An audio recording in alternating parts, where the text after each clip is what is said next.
শুভ সকাল। প্রতিদিনের pre market আপডেটে আপনাদের স্বাগতম। ডিএসইএক্স গতদিন প্রায় স্থিতিশীল অবস্থায় লেনদেন শেষ করেছে। সূচকটি ৩.১০ পয়েন্ট বা ০.০৬% কমে ৫,১০৬ পয়েন্টে দাঁড়িয়েছে।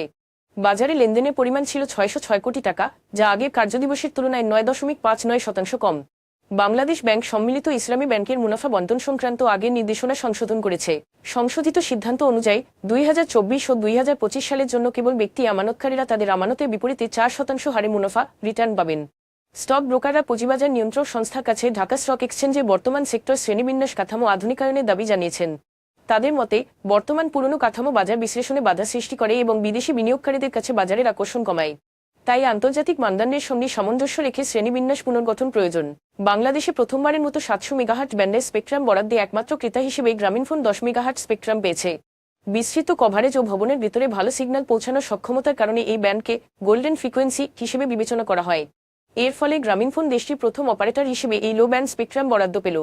দেশজুড়ে রান্নার গ্যাস সিলিন্ডারের সংকট এবং দামের তীব্র ঊর্ধ্বগতির মধ্যে সরকার বাংলাদেশ পেট্রোলিয়াম কর্পোরেশন বিপিসি কে সরকার টু সরকার G2G ব্যবস্থায় এলপিজি আমদানির অনুমতি দিয়েছে। তবে সংশ্লিষ্টদের আশঙ্কা, এই আমদানি উদ্যোগ নিলেও তা দ্রুত সংকট কমাতে তাৎক্ষণিকভাবে যথেষ্ট নাও হতে পারে। এখন এ পর্যন্তই, ধন্যবাদ।